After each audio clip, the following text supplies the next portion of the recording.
Welcome to Positive Talk with Kevin McDonald. Hey, that's me. Hi, and welcome to Positive Talk. Our show features the best positive stories and people from around the globe as we endeavor to answer the universal question of why am I here and what is my purpose? Understanding that can change everything, and knowing your greatness is fundamental to living your best life. So join us right now as together we work to create the adventure of our lifetime.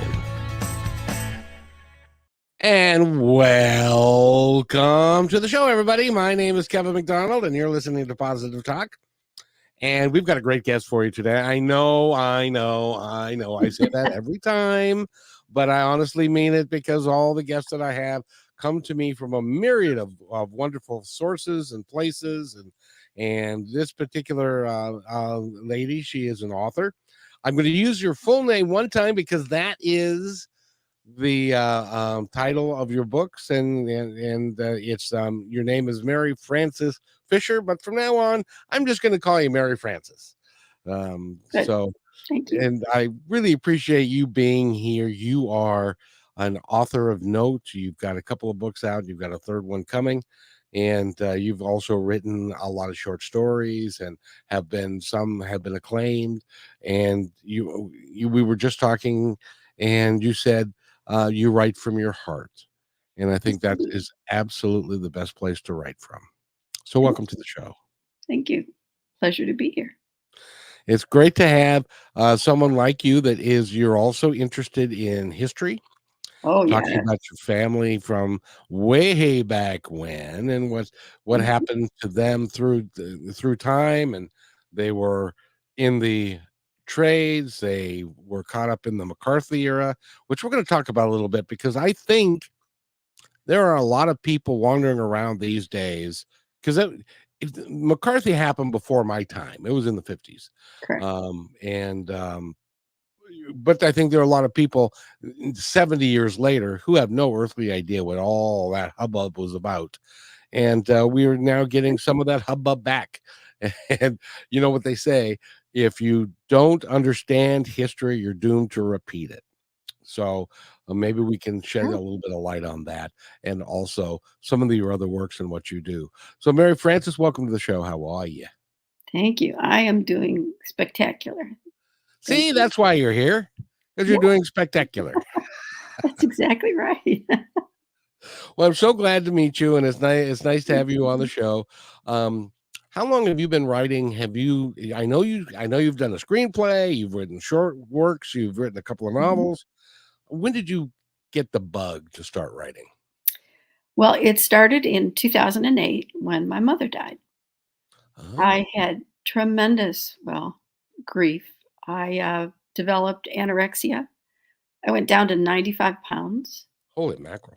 Yeah, it was bad. It hurt me to look in the mirror because I looked like a skeleton. I mean, it was, without a doubt, it was painful.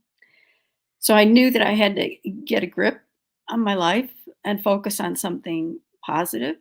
And what I did was I started to write a book. And it featured my mother as the main protagonist. And it took me only about a year to get through the first draft. And I thought, this writing is a piece of cake. If I only knew. When I first told my son that, Sean, I'm going to write a book.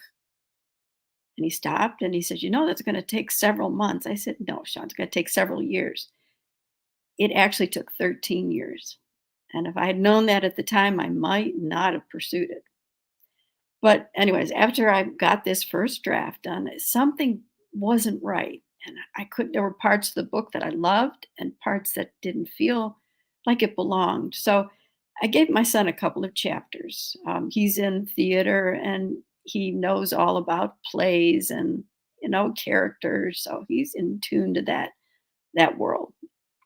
And I said, Sean, what do you think of these couple of chapters? And he read them, and with stunning clarity, he said, Mom, are you writing a murder mystery or an homage to the O'Malleys? And I was stunned. I thought, both.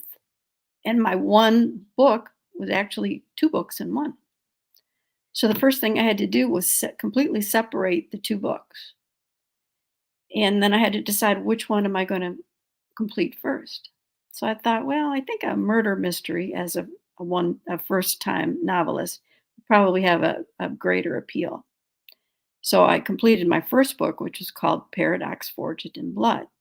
Took place in the 1930s and involved the murder of a millionaire living on Cleveland's Millionaires Row, which self-explanatory, but it included people like John D. Rockefeller and the mayor of Cleveland and the up and coming people, shall we say. The hoity-toity group. Yes, the hoity-toity of Cleveland. That is for sure. Oh, see, now there you go again. Now, you've got an Irish background. I have to ask you now, first of all, young lady, how did you spell the name Sean? Sean. Yes, The only way to spell it, me darling. that's my boy's name is Sean, and it's Sean, and Yes. it's because that's the only it's like Sean Connery. It's the only way to say the name. It's right. Oh my. I've been Well, dying to use my Sean Connery impression for years, and it just came out just that way. yeah, that's marvelous. Very good. I can only say a few words at a time, but That's all it's right. it's great because you talk about I know we're gonna go back in the midst of time and talk about things that happened to people before. And one of those Right. things was that people came over from Ireland because there was a famine going on there and there was trouble, and they became the dregs of the world. They were now what we would call the foreigners that were not wanted here were the Correct. Irish. Right. Right. My grandfather, when he first came here, he was filled with so much anger because everywhere he would try to apply for a job were signs Irish need not apply. That was everywhere. So he ended up starting his own plumbing business and That it did makes quite well. Uh, that makes sense. Can you?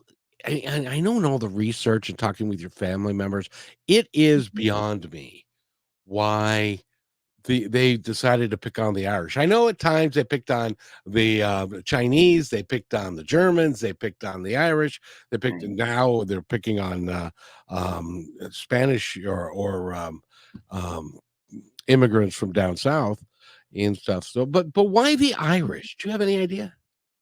That one I don't. I think it was just their turn I because see. you're right. Everyone had their turn. The you're right. The Germans, the Chinese, all Asians. It it was sad, but it's a reflection of what we see today, unfortunately.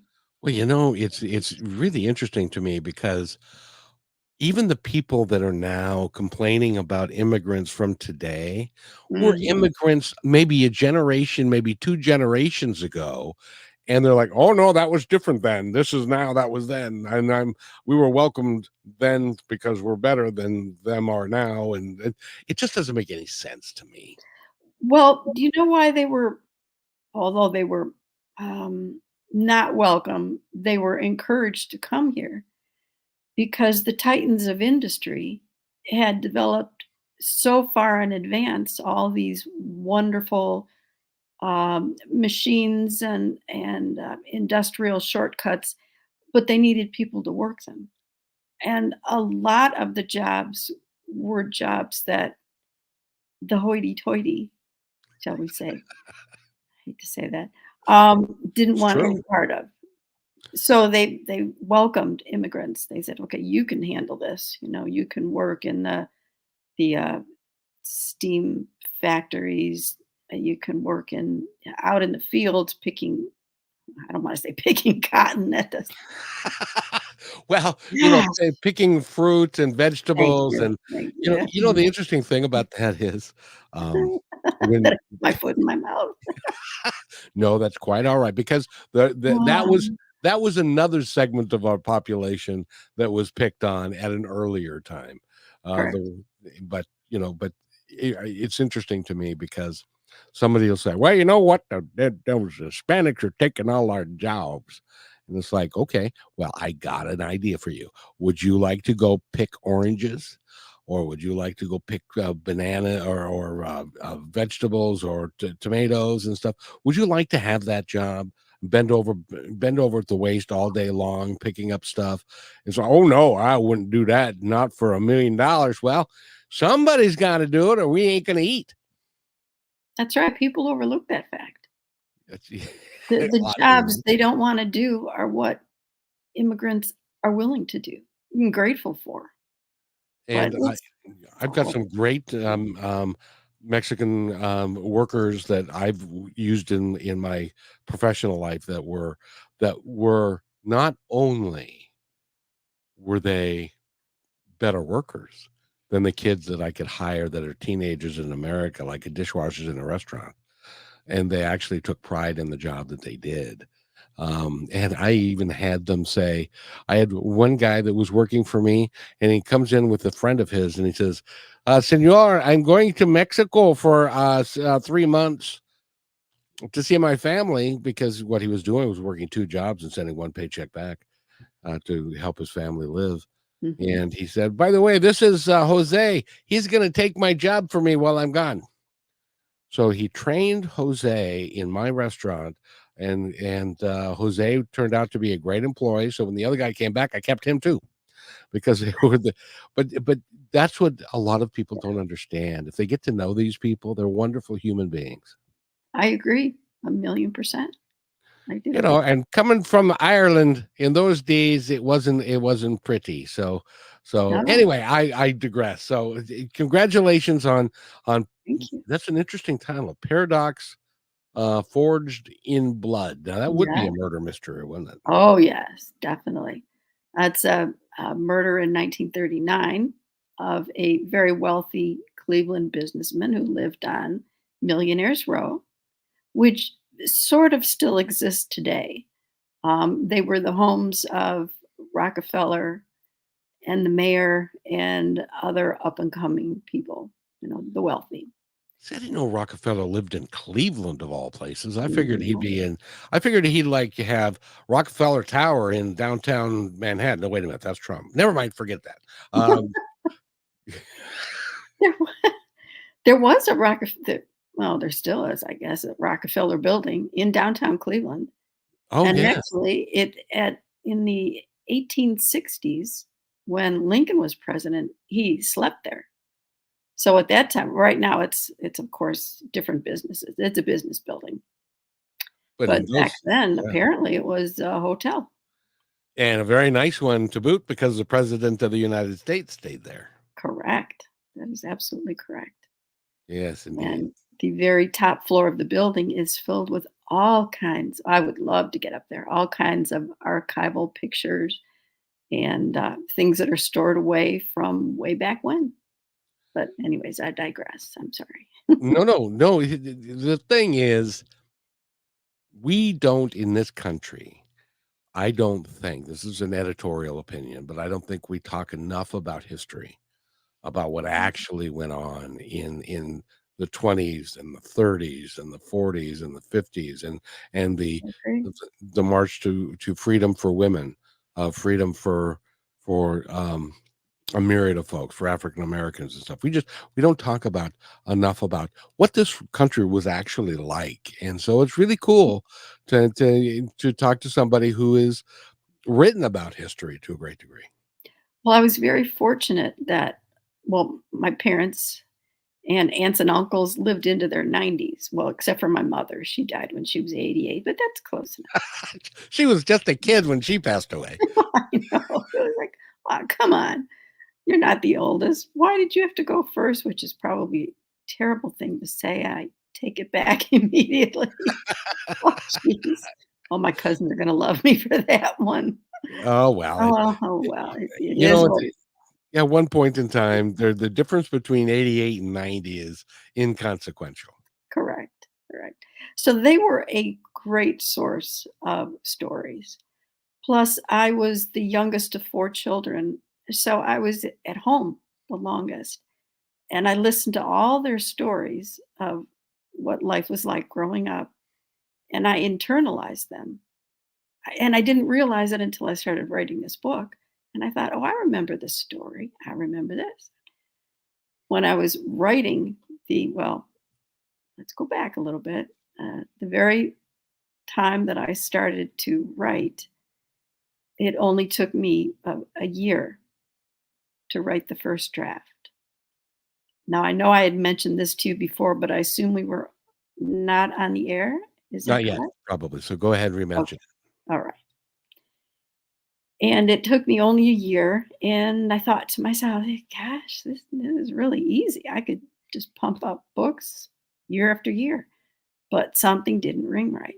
Something wasn't true. There were parts that I loved and other parts of the book that didn't seem to fit. So I asked my son, gave him a couple chapters, and said, "Let me know what you think." And I was astounded at his clarity. He said, "Mom, is this a murder mystery or an homage to the O'Malleys?" And he was right. It was two books in one. So after my 1 year of writing, thinking it's a done deal, I'm a great writer, and go team, I realized, oh my, I had to completely separate my one book into two separate books. So I had two half books. And then I had to decide which one should I write first. And I decided that Paradox Forged in Blood, it's a murder mystery. I thought that would be more appealing to readers from a first time author.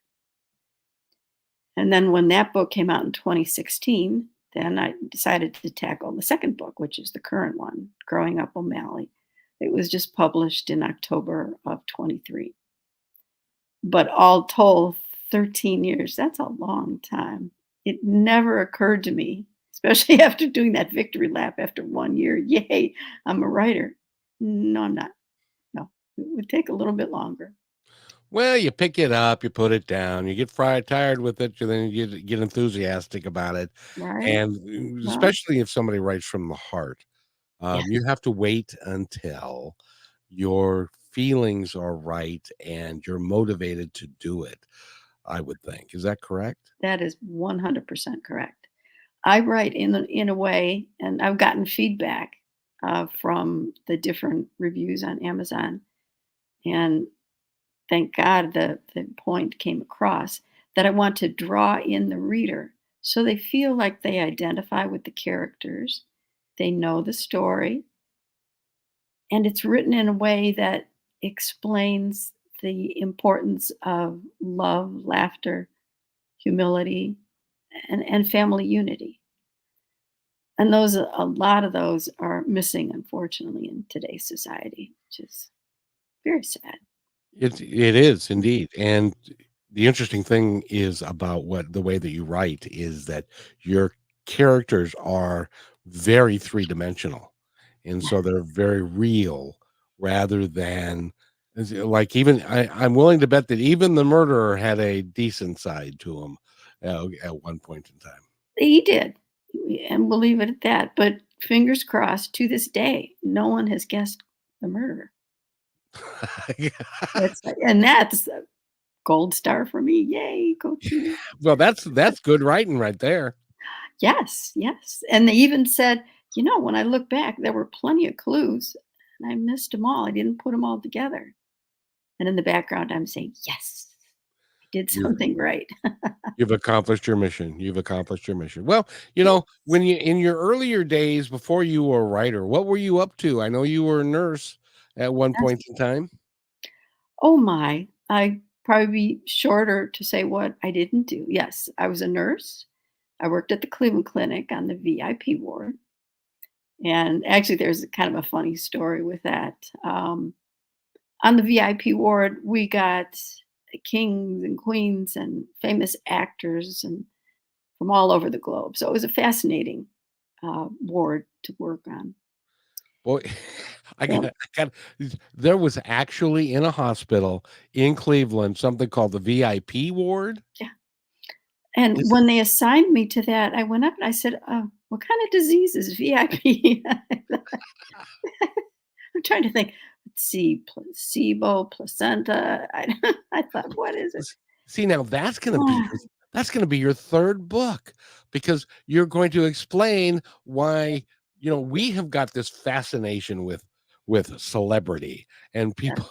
people that are just people, but they're famous, or you in the VIP ward of the hospital get to see people at their most base reality. Bringing the king of Sweden a bedpan as an example would be, I'm sure you That did is that. we had a couple of people who were involved in Watergate. Um, and yes, I got to see their butts. It's like, that's my claim to fame. So the moral of that story is, at the end of the day, we're all just human. Exactly. But there's one story that sticks out Oh, please it tell. just makes me smile to this day. So we had the royal family, and they bring everyone over, the whole entourage. And they pronounced it sheikh. We say sheik, they say sheikh. So the sheikh, I was the nurse taking care of him throughout his stay. He was one of my patients. And his son developed a crush on me. And we had gone out a couple of times. It was nice, but I didn't think anything of it. On the last day, I go into his father's room to give him his discharge instructions.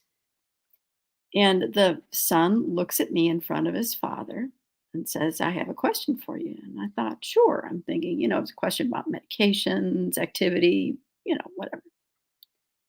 And he says, "Will you be my wife?" And I thought, oh my, how in the world do I respond to that? Your first thought is, let's see, I'd be a princess. I would have fame. I would have fortune. But then he had to open his mouth and he finished the proposal. He said, "You would be my first wife. And she's the most important because she would be in charge of all the other wives to follow." So it took a minute and I thought, you don't know you're in America, do you? So I looked at him straight in the eye. I said, "Yes, I will be your first wife." Smiles all around the room until I finished my response. I said, "If you will be my first husband." They couldn't throw me out of the room fast enough. I was like, oh my God. I'm surprised you lived through that. I well, I got out of there very quickly. I could see that tensions were getting very, very strong. I thought, oh, I better exit as gracefully as I can. And as quickly as you can, because you never know where the knife is going to come from. That is Mary right. Frances Fisher is our guest. She's an author. We need to take a quick break, and when we come back, we're going to talk about one of my favorite gentlemen in the entire world. Not. We're going to talk about McCarthyism when we come back. Oh, sounds like a plan.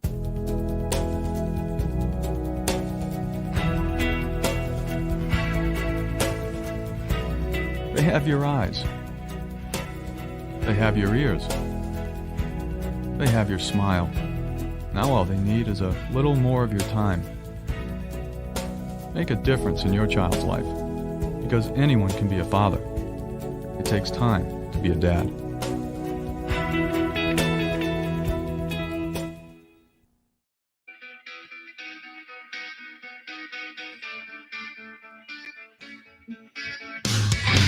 And welcome back to Positive Talk with Kevin McDonald. And we're talking with Mary Frances Fisher. She is an author. She's written a couple of books, and the newest one, which is called Growing Up O'Malley. And it's a good old Irish story, I think, of a good Irish Catholic family. Were you guys Catholic as well? Oh, definitely. I think. It was, sorry, I'm losing my frame here.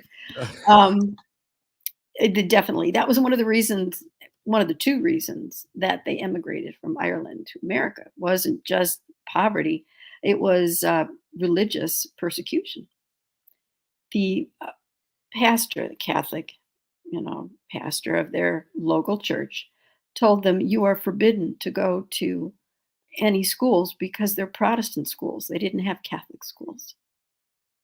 And my great grandmother thought to herself, well, that means that none of my children are going to be educated other than what I can teach them. So that was one of the reasons why, the second reason why they left. It wasn't just because they didn't have food. They didn't have freedom to pursue their religion. So yes, they were definitely Catholics. Well, and that's one of the things that the power that's in charge at the time uses that to keep another type of person down. Because Exactly. if they figure that if you're Catholic and you can't get an education, then you can't get a real good job, or you can't be a threat to the Protestants. So, and I really wish that people wouldn't think that way, but they always have. It's always been that way. That is correct. The pastor told them, "You are going to hell if you go to Protestant schools." Oh, isn't that nice? Yeah, that was I mean, he was is bombastic a good word for that? Well, yeah, when you look at it, I suppose from his point of view, it's like if you go to a Protestant church, and then they're not going to get your money anymore. So that's I don't know if that's part of it or not. I never thought of that, but I'm sure you're right. Probably not as much though, because I'm sure the Protestants probably had more money than the Catholics. I'm guessing. I don't know that for a fact. But I don't, mm, now I grew up Lutheran, but I've never had I can't imagine having an issue with a Catholic. My grandmother was Catholic, and stuff. So, anyway, but in the second book, let's talk about the second book, Growing Up O'Malley. What that one was about? You already had the murder mystery, and this must be the family book of what people did during the Great Depression and illnesses and how people were because my mother talked about the Great Depression. She was born in 1930. It was a tough time. It was a tough time. very, very tough time. My mother was born in 1920. And the characters from my first book are also in the second book, Growing Up O'Malley. But the difference is they're in their proper order. In the first book, my mom was the main protagonist and the oldest of the siblings. And in Growing Up O'Malley, if you look at the book's cover, you'll see my mother is the baby sitting on my grandmother's lap for the family portrait in 1920. Tell us that story, because if you look, you don't really put it together until you hear the story. But if you look at the cover, which you can't see right now, but if you look at the cover, there's a little girl who is looking like this is the worst place in the world to be. Her arms are Oh. folded, her head is down, she's not smiling. Why is it? And that's your mother. No, well, actually, my mother's the baby sitting on my grandmother's lap. She was maybe 10 months old. But the one that you're referring to is my aunt. That Oh, was there's the baby. The baby was in on her lap, and she's dressed in white. The baby was in white, so I didn't even catch the fact that there was one there, but there is. I know, I'm trying to get that switched a little bit darkened so you could see it, because if you look on Amazon, it's a darker picture and you could see the baby quite easily. Ah, But gotcha. when the books came out, it's like, "Oh, caca." So, that's a nice way of saying it. Yes, it's Um, the best way to say it here. thank you, thank you. So I'm working on getting a second edition out. The same book, but just a few changes, and that's the big one, so you can actually see my mother sitting on the lap, because you're right, white on white is a little difficult. But my aunt Mamie was she was very theatrical, and she grew up in being in the theater, but she would express exactly how she felt. And my mom would tell me legendary temper tantrums that she would literally lay out stiff as a board. And she could stay that way for hours if something happened that she didn't like, until she got her way, or until eventually it was time to eat or go to bed. But in that particular instance, when they were setting the children up, having a family portrait taken was a huge deal back then. And there were many different family settings, and we found when my grandparents found a setting that they liked, the photographer arranged the children the way that he thought was best, and he put her in the middle on a stool. She was furious. She wanted to be in front of her father. That was the treasured position that was held by my Uncle Willie. And when she was placed in the middle, she was furious. It's not what she wanted. She didn't think very much of this wonderful adventure, and she showed it. Crossed her arms, scowled. And that picture is one of my favorites today. I look at it and I think, could you be any more expressive of how you felt? Clearly, she was Nope. And happy. she went into the theater as well. So Right. So that was a good calling for her. But that's why she looked so thrilled to be a part of that adventure. They did take a second picture, and that second picture is actually on the inside of the book, and it's without my great grandmother. And the children are all smiling because they're all in a circle in between their parents. So she was smiling in that one because that was just fine with her because she felt that she was being singled out on a stool by herself. It's like, such an indignity for her little body. It's like, oh, can't deal with this. well, and I tell you, back in those days, I mean, they were a family of 7. Yes. And that is a lot. I'm sorry, I had 2. That was plenty. Yeah. Having 7 kids, I'd probably well that's why the older you get, if you have 7 kids that turn into 14 or 15 grandkids and all of that, and then you want to call somebody, you have to go through the list. Johnny, Chris, Fred, whatever your name is, you know, Yes. you know. That's exactly what my mother told me when she was little. Her mother would go through the whole list before getting, oh, Ellen.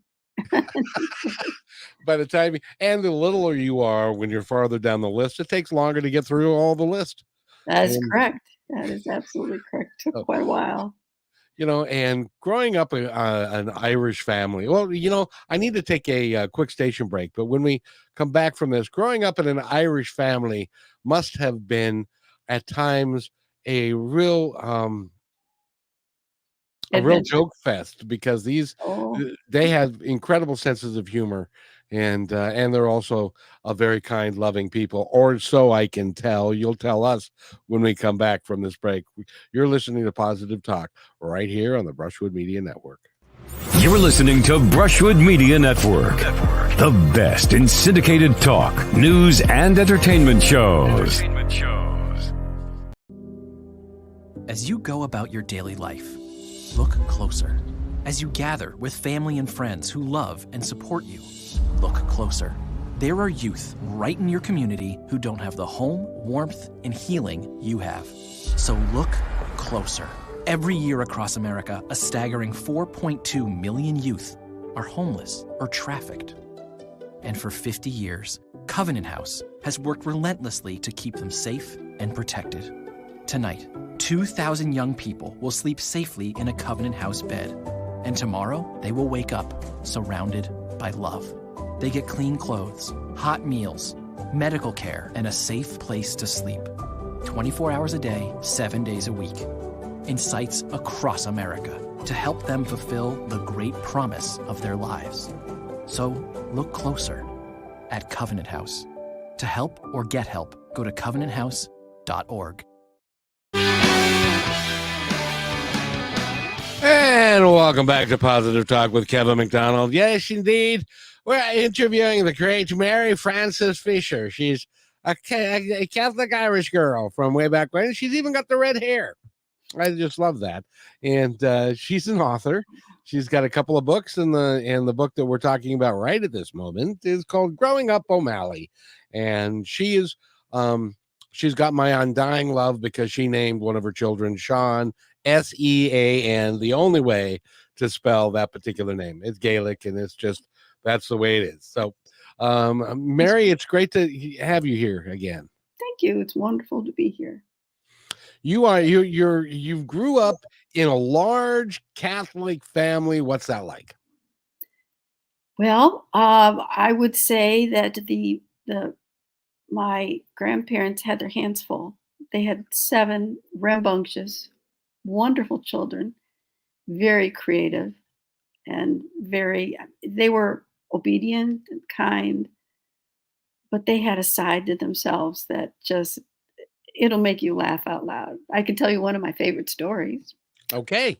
Okay. When the oldest, my Aunt Marge, was 9 years old, she noticed that her mother was gaining a lot of weight and she got concerned. So she asked if she could bring her favorite toy animal, Happy Hippo, what a name, to the dinner table. And she would admonish him, say, now, Happy, you can only have one piece of corn. You can have one tiny piece of meat. And she was trying to impress upon her mother, you need to lose weight.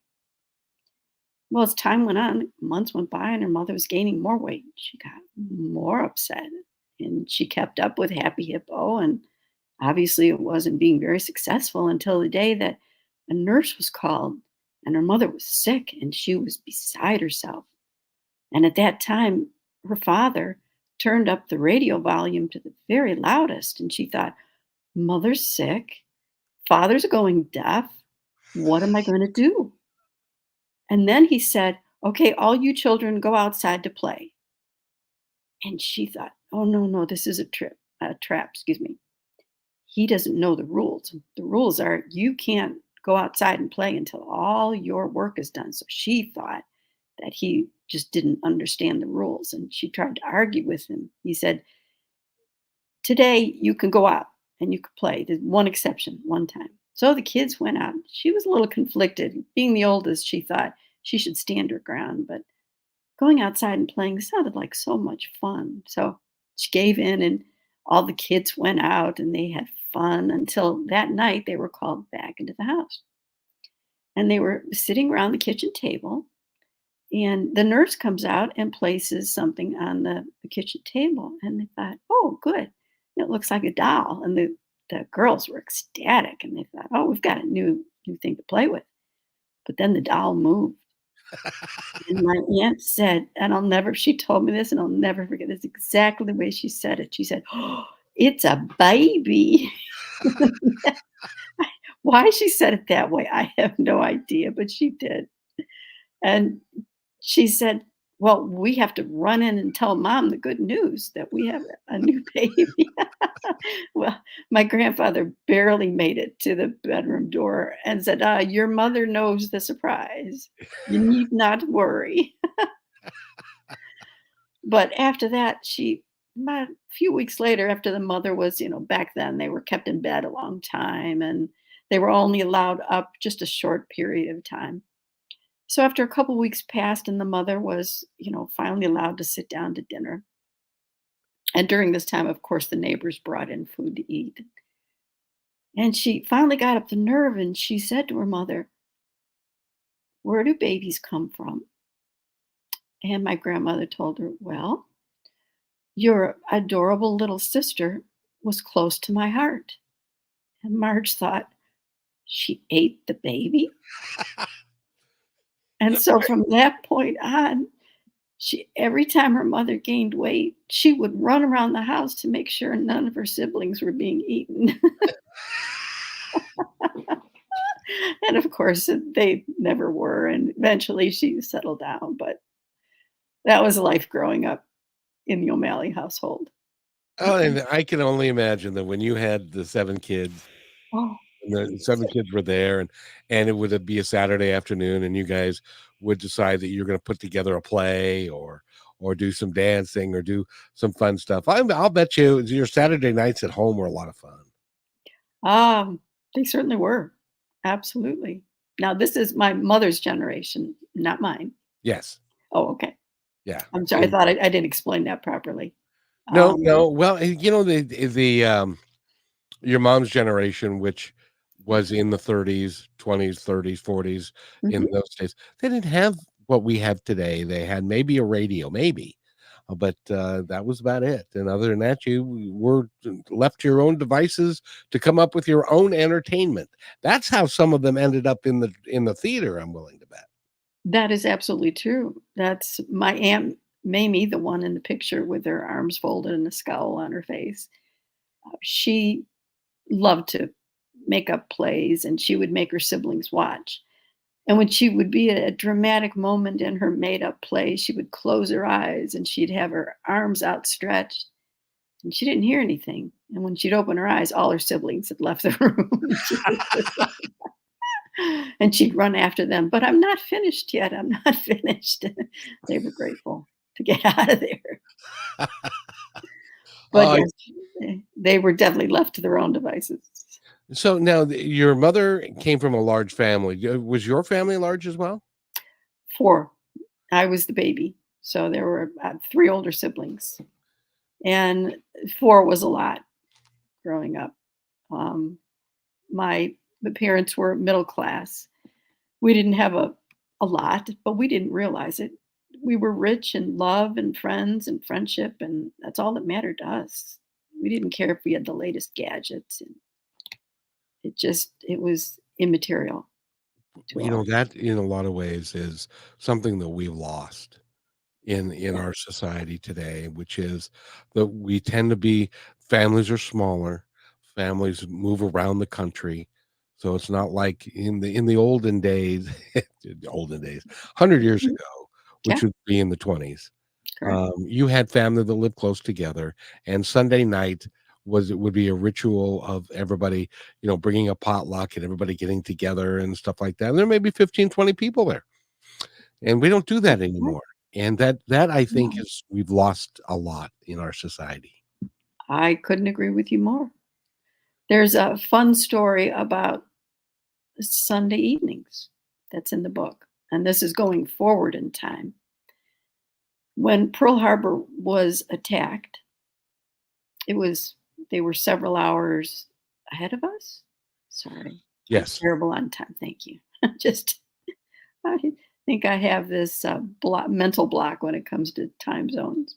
See, it was 7 a.m. They were attacked at 7 a.m. on December 7th, 1941, but that's Yeah, local time.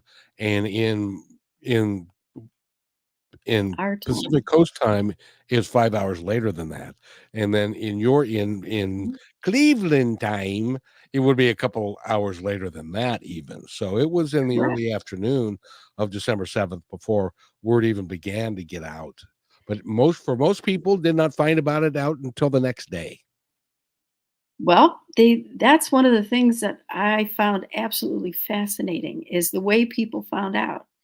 I assumed it was the next day when they read the paper, and for a lot of people, that's true. But the reason I mentioned Sunday evening is that Eleanor Roosevelt had a 15-minute radio program called Over Our Coffee Cups. And she would talk about the day's events, and it was still the tail end of the Depression, how to conserve food and canning tips, etc. But on that particular night, the Sunday night on the 7th, she told them about the bombing and the attack by the Japanese at Pearl Harbor. And it was the only time in history that anyone other than a president would make an announcement of such significance. And it was just during a routine radio program, and she advised everyone to listen to the president's address the next day. And those who didn't listen to the show, obviously the next day found out when they read their newspapers. But the O'Malleys were listening to that program as they did every Sunday night. And the family would gather together around the radio. And that was one of their favorite shows because they loved Eleanor Roosevelt. She was one of the people. And she would go out and mix it up and get to meet people and help them in ways that her husband, because of his disability, was unable to do. And the interesting thing about that was Mhm. a lot of people didn't know he had a disability. That is correct. He had a wonderful rapport with journalists, and he told them, I will give you complete access.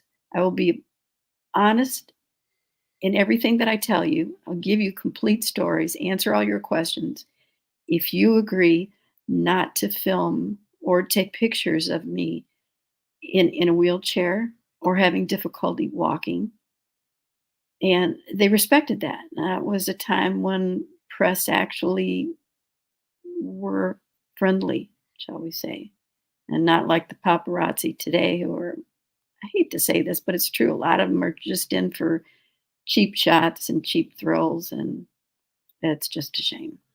Well, the sad part about it is that in today's world, it's about clicks and views, and the whole Right. issue is the more sensationalist you can make it, the more clicks you're liable to get, and so you'll make more money. So consequently, truth has become almost secondary to Correct. to telling these stories, because the more sensational it is, whether or not it's absolutely true or not, whether or not they have two sources or not, who cares about you know making it true and honest? It's about money.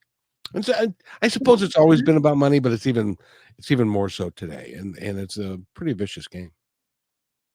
I couldn't agree with you more.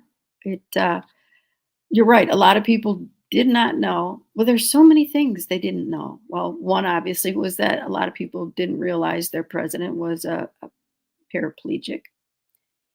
And one of the most significant things that he ever did happened on the day that he was to give his Day of Infamy speech right after Pearl Harbor was attacked. And he was set to address Congress. And they had contacted the mafia before he gave his speech. Because at the time, a lot of people were under the America First program, which was being pushed by the aviator Charles Lindbergh, who's very, very popular. Yes. And Americans were were against foreign wars or partaking in anything outside of the United States. We were more me, and forget everybody else. They have their own problems. They can deal with it. It's their problem. It's not ours. So the president wasn't sure if he could safely make it from the White House to Congress. So they contacted the mafia because they were the only ones who had bulletproof cars.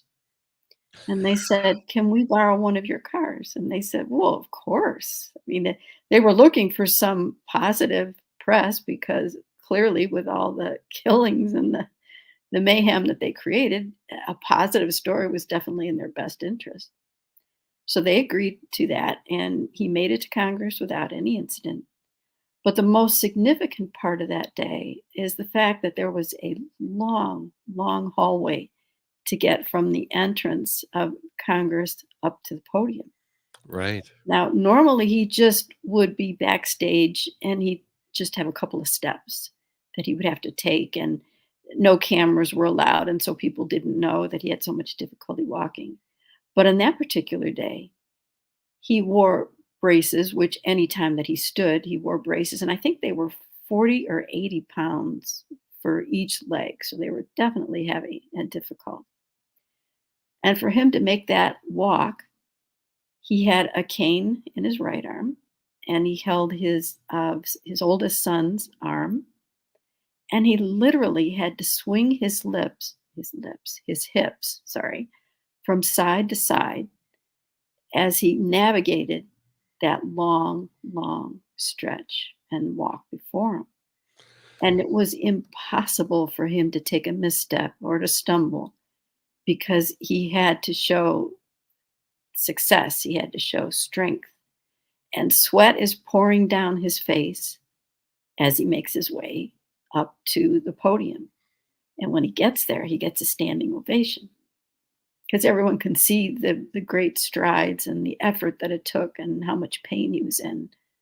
And that was a day when Congress was actually united.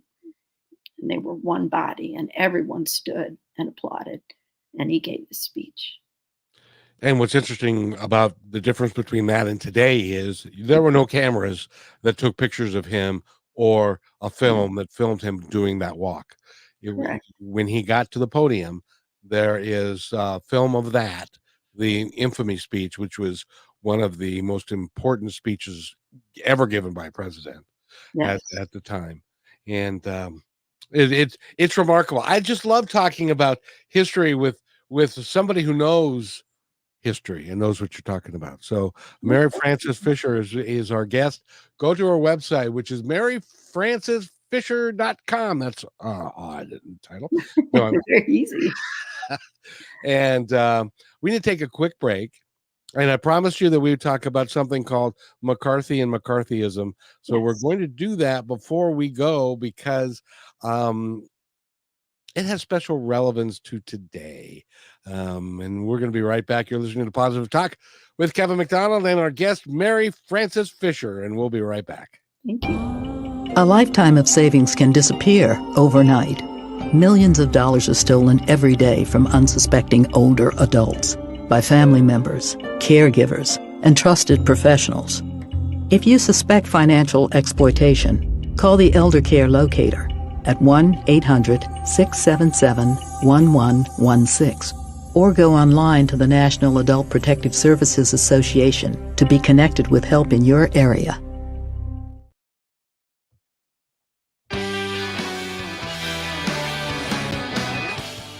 Welcome back to Positive Talk. I missed the button, sorry to say, when I was so, but that happens. And again, we're talking with Mary Frances Fisher, and the growing up O'Malley is a story about a family in the mid 20th century, from like the 1920s through the Depression, through World War II. Actually, it starts in World War I do believe, and goes through that time period and culminates in the 50s, I think. And is that right? Well, it covers a full century from the 1880s to the 1980s. Oh, cool.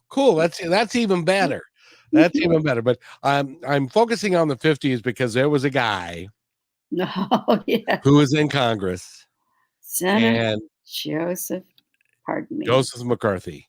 I didn't And mean to interrupt you. I apologize. no, you're good. You're good. And because speaking of living in infamy, Mhm. one of my favorite sayings of all time came from I can't remember if it was a senator or a representative, but at the end of McCarthy's time, when he was being found out for who he really was, and the stories that he told were not true, and how many lives he'd hurt with blacklisting and all the things that he had a hand in, and they said, "Sir, have you no shame?" And that was near the end of his time. But talk about McCarthy and McCarthyism and how it relates to some of the things that may be going on today. Okay.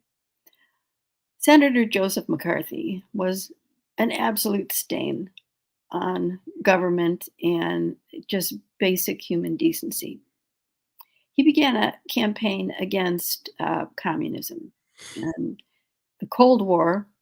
And let me break for 1 second. My book contains a lot of what we would call beyond the headlines today. So it doesn't just contain historical content. It contains stories that draw readers in because they can say, I never knew that. Or if they hear it and then they see, let's say, a TV show or a special about dealing with a particular area noticed in the book, they can say, well, I know that story and I can expand on it and I can share that with you. Okay, so back to McCarthyism.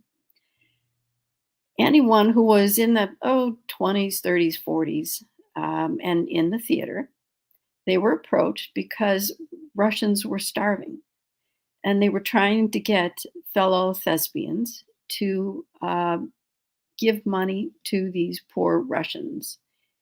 And so a lot of them signed forms saying, we'll give such and such an amount of amount of money.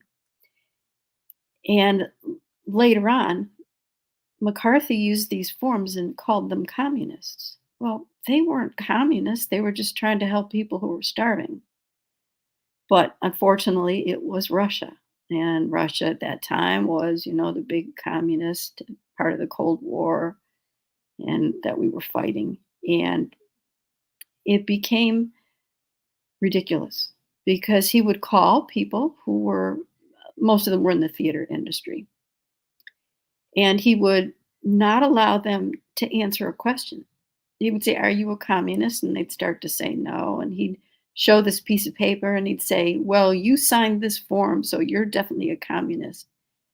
And they would try to explain, and he would talk over them. He wouldn't listen to them.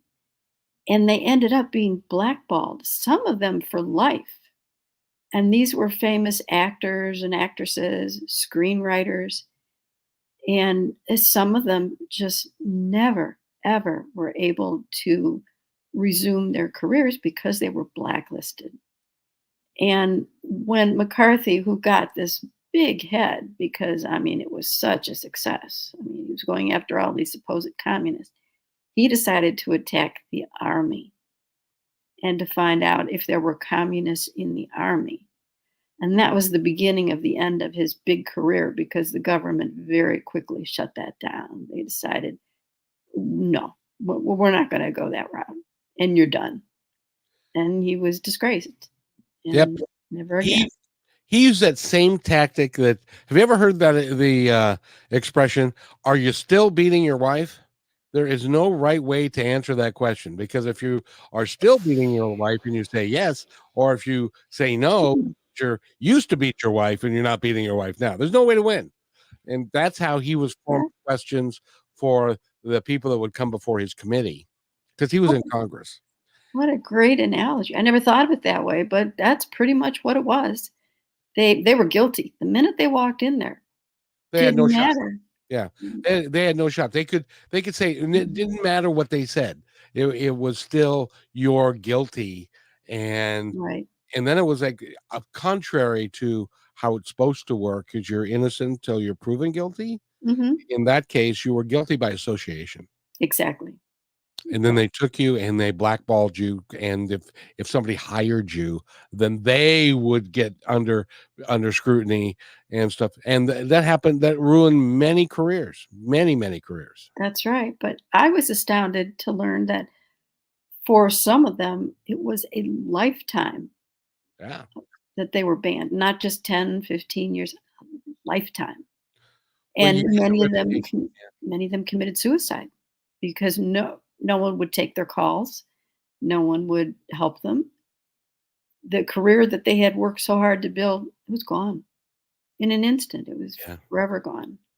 And it's very sad, putting it mildly. It is very sad. And I'm so sorry that we've run out of time, I'm afraid. I am too. I have thoroughly enjoyed our conversation. But before we go, I want you to tell our audience anything that you'd like them to know. Well, what I'd like them to know is if they check out my website, which is maryfrancesfisher.com, and Frances is with an E because I'm a girl. It would be I if I was a boy. Anyways, it has, for each of my 2 books, a section called Time Travel. And all the events, the major events and people that are listed in each of the books, you can click on it and you can learn additional information, stories, videos. And it's like a continuation of the book with a personal touch. I think that's awesome. I have never heard that before. Well, thank you. And have you ever heard that before either? I haven't. I guess I came up with it. Well, congratulations. I think that's just awesome.